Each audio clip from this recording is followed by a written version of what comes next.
Hi, I'm Jessica from House of Flint. I'm inspired by a lot of things when creating for House of Flint.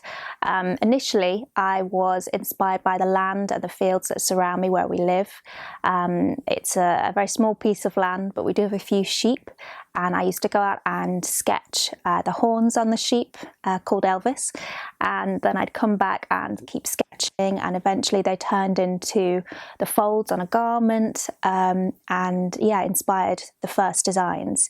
These days, a lot of my designs are taken from original ones, so they're adapted. And so, a lot of it can come back to that sheep called Elvis. But what also inspires me is the sustainable aspects of my brand. And it's very important to me that I take that into account at every point of the process of design, of manufacture, and the customer themselves as well. So they are what inspire me to create things that are functional, that are comfortable. It's always to the forefront of my mind when I create.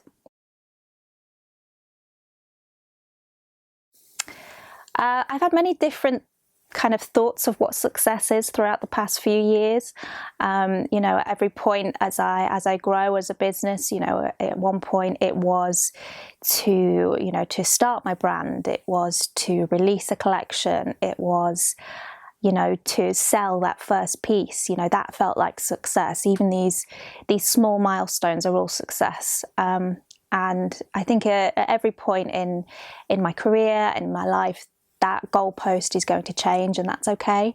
There's these small successes, and the fact that I've created something from scratch that is sustainable and has a purpose, and really provides something. I think that feels like success.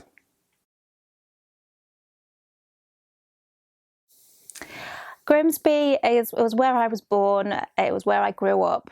We've moved to a slightly more countryside setting as the years went by, but Grimsby will always be that first home.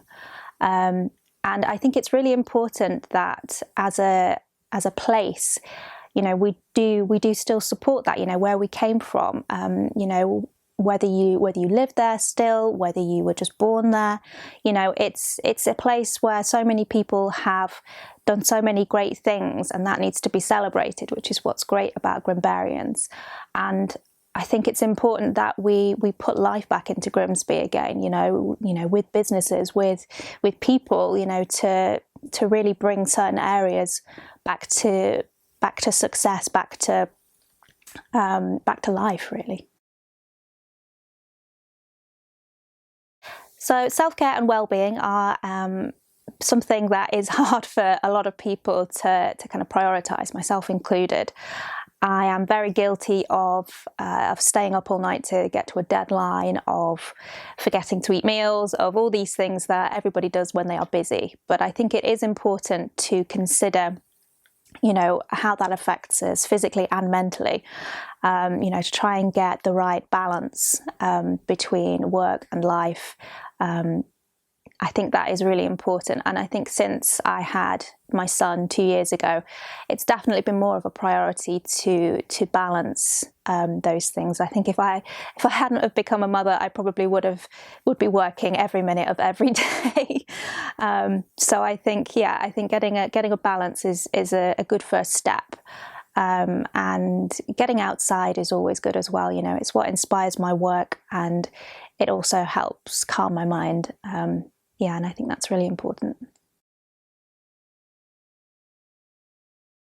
I think for young people growing up in Grimsby and anywhere really, I think it's important to remember that you can do anything. There isn't one set path for any of us. I definitely grew up thinking that I could do anything. I was told from a very young age, that anything I enjoyed, anything I wanted to do, I could make a career out of that. And being self-employed has its disadvantages. At one point I said I'd never do it, having seen my dad do that. But it also gives a lot of freedom, and it takes a lot of hard work. I haven't been able to do this, full time until the last couple of years.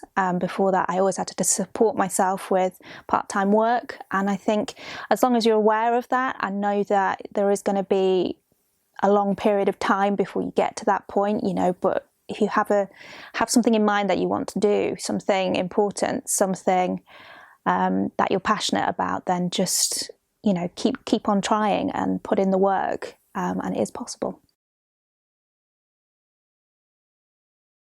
So I started this particular brand, House of Flint, 4 years ago, and before that I was actually working in bridal wear, and it got to a point where I wasn't feeling excited by what I was doing, and it didn't align with my ethos, and it was a scary leap to say that and to say this isn't working, and yeah, it did take courage to make that move, and I went back to study and do a master's part-time to expand my knowledge and create something I truly believed in, and yeah, that helped me believe in myself that I could do this. I took the time, I took that leap, and it was the best thing I could have done, and definitely a turning point in my life and my career.